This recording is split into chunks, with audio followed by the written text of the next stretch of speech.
আবারও জানাবো ভোটের প্রস্তুতির খবর, দেশের নানা প্রান্তের আইন শৃঙ্খলা পরিস্থিতির খবর। যাচ্ছে ওমর ইনানের কাছে। ইনান, আপনার কাছে সবশেষ কি তথ্য আছে? একদম আমার কাছে আসলে যে তথ্যগুলো আছে মূলত আমরা মাঠের সহকর্মীদের মাধ্যমেই দর্শকদের কাছে সবশেষ তথ্যগুলো জানিয়ে দেওয়ার চেষ্টা করছি। আমরা যেমনটা বলছিলাম যে যেহেতু কাল গণভোটও হবে এবং সাধারণ নির্বাচনও হবে, সেই জন্য নির্বাচনী সরঞ্জাম পাঠানোর জন্য এর মধ্যে সব ধরনের প্রস্তুতির কথা কিন্তু আমাদের সহকর্মীরা জানাচ্ছেন। আমরা সবশেষ আরও তথ্য জানবো। এই মুহূর্তে রাজধানীর কারণ বাজারে আছেন আমাদের সহকর্মী মাসুদুর রহমান, মোহাম্মদপুরে আছেন সহকর্মী আব্দুল্লাহ শাফি, সাভারে আছেন মুজাফফর হোসেন জয় এবং বরগুনায় সাইফুল ইসলাম মিরাজ। সরাসরি প্রথমে যাচ্ছি মাসুদের কাছে।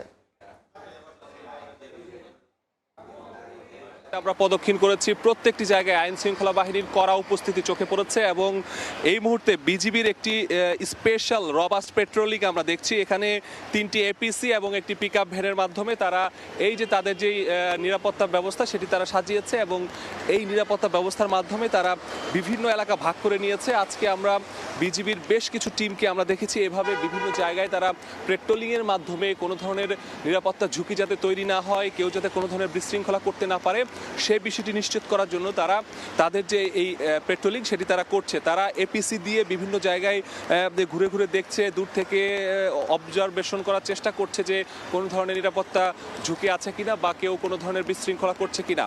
তো এখানে যারা দায়িত্বরত আছে তাদের সাথে কথা বলেছি, তারা এইভাবে আজকে রাজধানীর প্রত্যেকটি অলি গলি এবং গুরুত্বপূর্ণ যে পয়েন্টগুলো রয়েছে, যে জায়গাগুলোতে কেন্দ্র রয়েছে, যে জায়গাগুলোতে ভোটের সামগ্রী বিভিন্ন জায়গায় স্থানান্তর করা হচ্ছে, বিভিন্ন কেন্দ্রে পৌঁছে দেওয়া হচ্ছে, সেই জায়গাগুলোতে যাতে কোনো ধরনের বিশৃঙ্খলা তৈরি না হয় বা কোনো ধরনের অপ্রীতিকর ঘটনা না ঘটে সেই বিষয়টি নিশ্চিত করার জন্যই কিন্তু তাদের এই পেট্রোলিং। এবং এই বিজিবি ছাড়াও কিন্তু আমরা রাজধানীতে অন্যান্য যে বাহিনী আছে তাদেরকেও দেখেছি। আমরা সেনাবাহিনীর বিভিন্ন জায়গায় দেখেছি যে তারা এরকম পেট্রোলিংয়ের মাধ্যমে তারাও কিন্তু তাদের যে দায়িত্ব সেটি তারা পালন করছে। পাশাপাশি কিছুক্ষণ আগে আমরা নৌবাহিনীর টহল টিম দেখেছি, আমরা কোস্টগার্ডের টহল টিম দেখেছি। তো সারা রাজধানী জুড়ে প্রত্যেকটি অলি গলি পয়েন্ট, যে জায়গাগুলোতে মনে হচ্ছে যে যেখানে গিয়ে টহল দেওয়া দরকার সেই জায়গাগুলো তারা টহল দিচ্ছে এবং নিরাপত্তার চাদরে ঢেকে ফেলার যে বিষয়টি সেটি কিন্তু আমরা লক্ষ্য করেছি। পাশাপাশি যেহেতু আজকে সাধারণ ছুটি ঘোষণা করা হয়েছে সে কারণে রাজধানীতে যানবাহন চলাচল আমরা দেখেছি একেবারেই নেই বললেই চলে।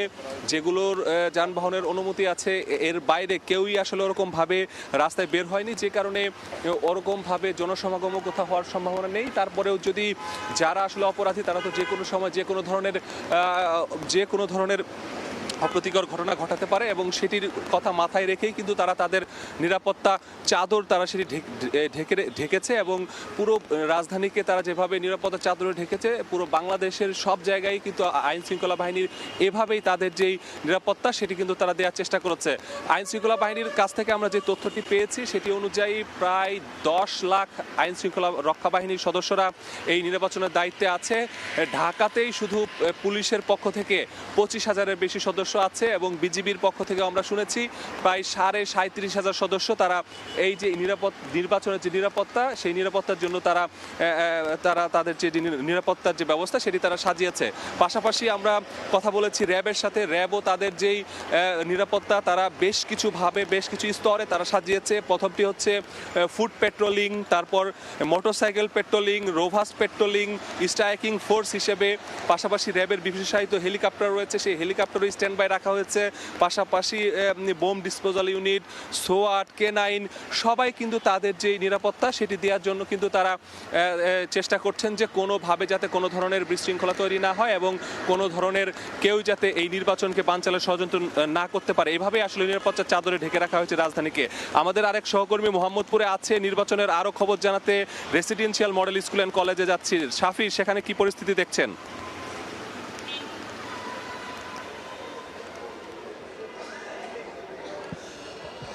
ঠিক মোহাম্মদপুর রেসিডেন্সিয়াল মডেল কলেজে এইখান থেকে ঢাকাতে 138টি কেন্দ্রে নির্বাচন যে সরঞ্জামাদি সেগুলো হচ্ছে বিতরণ করা হবে। ঠিক এই মুহূর্তে আইনশৃঙ্খলা বাহিনী, আনসার বিডিবি, সেনাবাহিনী, পুলিশ প্রশাসন সবাই এবং 138টি কেন্দ্রের প্রিজাইডিং অফিসাররা সবাই এসে উপস্থিত হয়েছেন।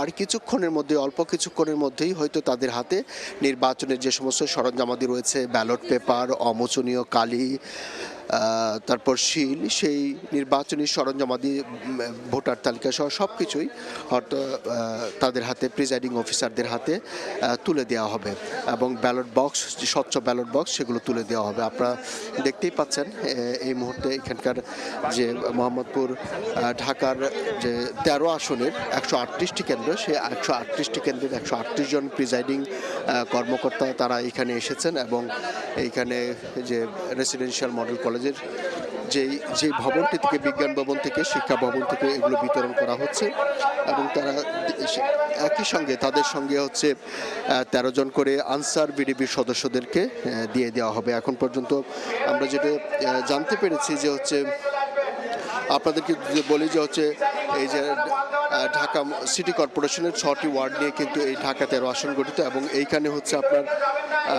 4,08,791 জন ভোটার রয়েছেন এবং পুরুষ ভোটার রয়েছেন 2,09,812 জন, মহিলা ভোটার রয়েছেন, নারী ভোটার রয়েছেন 1,98,971, তৃতীয় লিঙ্গের ভোটার রয়েছেন 8 জন। এখানকার রিটার্নিং কর্মকর্তা যিনি বিতরণ করবেন, আইন শৃঙ্খলা বাহিনীর সদস্যরা রয়েছেন, তাদের সঙ্গে আমরা কথা বলেছি। তারা বলছেন যে এখনই মুহূর্তের মধ্যে হয়তো তারা বিতরণ শুরু করবেন। তারপর এই যখন শুরু হবে, বিতরণ শুরু হবে, তারপর হয়তো আমরা পরবর্তী আপডেট জানাতে পারবো। এখন আমরা চলে যাব সাভারে মোয়াজ্জেম হোসেনের কাছে, সেখানকার পরিস্থিতি জানার জন্য। আমি রয়েছি সাভার ঢাকা 19 আসনের যে সংসদীয় আসন, সেই সংসদীয় আসনের রিটার্নিং অস্থায়ী কার্যালয়, যেটি অধরচন্দ্র স্কুল মাঠে অবস্থিত। মূলত এখানে নির্বাচনের সকল প্রস্তুতি সম্পন্ন করেছে নির্বাচনী কর্মকর্তারা এবং তারা, আপনারা দেখতে পাচ্ছেন যে প্রায় 5 শতাধিক উপরে পরিবহন ট্রান্সপোর্ট হিসেবে ব্যবহার করা হবে, যা ইতিমধ্যেই প্রস্তুতি সম্পন্ন করেছে। এই পরিবহনগুলোর মধ্য দিয়ে কেন্দ্রে কেন্দ্রে পৌঁছে দেওয়া হবে ব্যালট পেপার সহ, ভোট বক্স সহ বিভিন্ন উপকরণ। এবং এই উপলক্ষে কিন্তু রিটার্নিং কার্যালয় থেকে জানানো হয়েছে যে তারা প্রায় 12টা থেকে 1টার মধ্যেই এই কাজগুলো সম্পন্ন করবেন, যার জন্য কিন্তু সকল প্রস্তুতি সম্পন্ন করা হয়েছে। জানিয়ে রাখতে চাই, ঢাকা 19 সংসদীয় আসনে প্রায় 7.5 লক্ষেরও অধিক ভোটার রয়েছে এবং এখানে প্রায় 275টি কেন্দ্র রয়েছে। যে 275টি কেন্দ্রের মধ্যে প্রায় 3টি ইউনিয়নে যে কেন্দ্রগুলো রয়েছে সেগুলোকে ঝুঁকিপূর্ণ কেন্দ্র হিসেবে ঘোষণা করা হয়েছে। সেই উপলক্ষে কিন্তু 7 স্তরের নিরাপত্তা ব্যবস্থা গ্রহণ করেছে নির্বাচন কমিশন সহ আপনার সংশ্লিষ্ট যে আইনশৃঙ্খলা বাহিনী রয়েছে তারা বলছেন যে মূলত পেট্রোল টিম সহ কিন্তু বিভিন্ন স্তরের নিরাপত্তা ব্যবস্থা জোরদার করা হয়েছে এবং একই সাথে নির্বিঘ্নে ভোট কেন্দ্রগুলোতে ভোট প্রদানের জন্য কিন্তু সকল প্রস্তুতি ইতিমধ্যে যেমন সম্পন্ন করা হয়েছে, তেমনি আইন শৃঙ্খলা বাহিনীর পক্ষ থেকেও আমাদেরকে জানানো হয়েছে যে তারা প্রায় 17 থেকে 18 জন আইন শৃঙ্খলা বাহিনী প্রতিটি কেন্দ্রে অবস্থান করবেন এবং সুষ্ঠুভাবে ভোট তদারকি করবেন তারা। এবং একই সাথে কিন্তু জানিয়ে রাখতে চাই যে প্রতিটি ভোট কেন্দ্রে কিন্তু অতিরিক্ত নিরাপত্তার ব্যবস্থার পাশাপাশি কিন্তু মোবাইল টিম থাকবে, যে মোবাইল টিমগুলো সার্বক্ষণিকভাবে এই ভোট ব্যবস্থাপনার তদারকি করবেন এবং তারা পরিবহনের মধ্য দিয়ে কিন্তু অনওয়ে ব্যবস্থাপনায় থাকবেন এবং জরুরি নাম্বার রয়েছে, সেই নাম্বারগুলোতে ফোন দিলে যাতে সেবা পাওয়া যায় সেই ব্যাপারে ব্যবস্থা গ্রহণ করেছে। আমরা দেখতে পেরেছি যে আপনারা দেখছেন যে প্রায় 5 শতাধিকের মতো ট্রান্সপোর্ট এখানে দাঁড়িয়ে আছে, অপেক্ষমান রয়েছে। কিছুক্ষণের মধ্যেই সেগুলো চলে যাবে প্রতিটি কেন্দ্রে এবং 275টি কেন্দ্রের ভোট ব্যবস্থাপনা ইতিমধ্যে প্রস্তুত করা সম্পন্ন হয়েছে। এই মুহূর্তে আমরা নির্বাচনের বিষয়ে আরো তথ্য জানবো। চলে যাব বরগুনায় রয়েছে সাইফুল। দেখুন, 6টি উপজেলা নিয়ে বরগুনার মোট 2টি সংসদীয় আসন গঠিত। এর মধ্যে বরগুনা সদর, আমতলী, তালতলী নিয়ে বরগুনা 1 আসন এবং বামনা, বেতাগী ও পাথরঘাটা নিয়ে বরগুনা 2 আসন গঠিত। তো আমি এই মুহূর্তে রয়েছি বরগুনা সদর উপজেলা পরিষদ প্রাঙ্গণে। এখানে ভোট কেন্দ্রে ব্যালট বক্স সহ অন্যান্য নির্বাচনী সামগ্রী নিয়ে যাওয়ার জন্য এখানে আনসার ও গ্রাম প্রতিরক্ষা বাহিনীর সদস্যরা সমবেত হয়েছেন। পাশাপাশি কিন্তু শতাধিক গাড়িও এখানে এনে রাখা হয়েছে, এই গাড়িগুলোকে প্রস্তুত করা হয়েছে। আমরা জানতে পেরেছি যে উপজেলা পরিষদের ভেতরে যেসব নির্বাচনী সামগ্রী রয়েছে সেগুলো বন্টন করার জন্য সেখানে প্রিজাইডিং অফিসার, পুলিং অফিসাররা সেখানে দায়িত্ব পালন করছেন। পাশাপাশি কিন্তু এই পুরো এলাকাটিকে নিরাপত্তার চাদরে ঢেকে ফেলা হয়েছে। আমরা যদি জানিয়ে রাখি যে বরগুনার 2টি সংসদীয় আসনে মোট 8,57,203 জন জন ভোটার রয়েছেন, এর মধ্যে 4,27,062 জন পুরুষ এবং 4,30,141 জন নারী। এই বরগুনা জেলায় কিন্তু 50,000-এর বেশি নতুন ভোটার রয়েছেন এবং বরগুনা জেলায় মোট 312টি ভোট কেন্দ্র রয়েছে এবং মোট ভোট কক্ষের সংখ্যা হচ্ছে 1,874টি। এর মধ্যে কিন্তু বরগুনা 1 আসনটি কিন্তু এখানে মোট 4 জন প্রার্থী প্রতিদ্বন্দ্বিতা করছেন। এখানে কিন্তু মোট ভোট রয়েছে 5,19,459 জন, যার মধ্যে পুরুষ ভোটার রয়েছেন 2,59,000 এবং নারী ভোটার রয়েছেন 2,60,000। এখানে কিন্তু তৃতীয় লিঙ্গের মোট 11 জন ভোটার রয়েছে এবং এই বরগুনা 1 আসনে মোট 190টি ভোট কেন্দ্র রয়েছে, যার মধ্যে 51টি ভোট কেন্দ্রকে ঝুঁকিপূর্ণ হিসেবে চিহ্নিত করা হয়েছে। এছাড়া 47টি ভোট কেন্দ্রকে অধিক ঝুঁকিপূর্ণ হিসেবে কিন্তু স্থানীয় প্রশাসন চিহ্নিত করেছে এবং এইসব ভোট কেন্দ্রগুলোকে কিন্তু নিরাপত্তার চাদরে ঢাকা ফেলা হয়েছে এবং বরগুনার সকল ভোট কেন্দ্রে বিদ্যুৎ সরবরাহ নিশ্চিত করা হয়েছে এবং প্রতিটি ভোট কেন্দ্রে কিন্তু ইতিমধ্যে সিসি ক্যামেরা স্থাপন সম্পন্ন হয়েছে। অন্যদিকে বরগুনা 2 আসন, যেখানে দুজন হেভিওয়েট প্রার্থী প্রতিদ্বন্দ্বিতা করছেন, বিএনপির ভাইস চেয়ারম্যান নুরুল ইসলাম মনি এবং জামাতের প্রার্থী রয়েছেন ডাক্তার সুলতান আহমেদ। মূলত এই আসনে 9 জন প্রার্থী প্রতিদ্বন্দ্বিতা করলো, সেখানে এই 2 প্রার্থীর মধ্যে তীব্র প্রতিদ্বন্দ্বিতা হবে এবং এই দুজনের মধ্যে থেকে যে কোনো একজন সংসদ সদস্য হিসেবে নির্বাচিত হবেন বলে আমাদেরকে ভোটাররা জানিয়েছেন।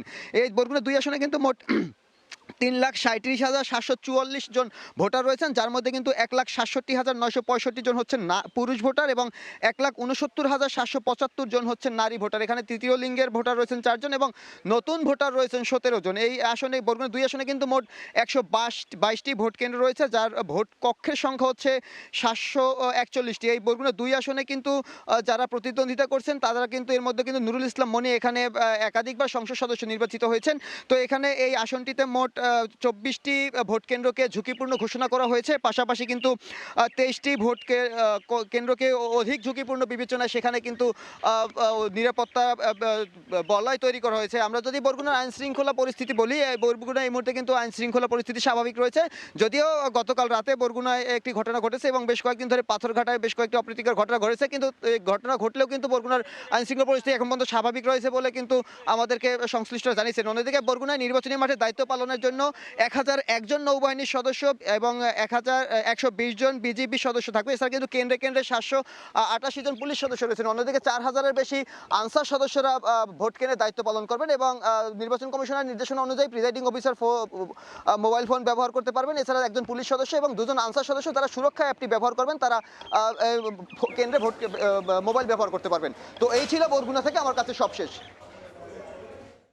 রাজধানীর মোহাম্মদপুর, কারওয়ান বাজারের পাশাপাশি সাভার এবং বরগুনা থেকে সহকর্মীরা ভোটের সবশেষ প্রস্তুতির খবর জানাচ্ছিলেন। সেই সঙ্গে এই ভোট গ্রহণ সামনে রেখে নিরাপত্তা কেমন হবে, নিরাপত্তা কর্মীরা কী ধরনের তৎপরতা চালাচ্ছেন সেই খবরও জানাচ্ছিলেন সহকর্মীরা। আমরা আবারও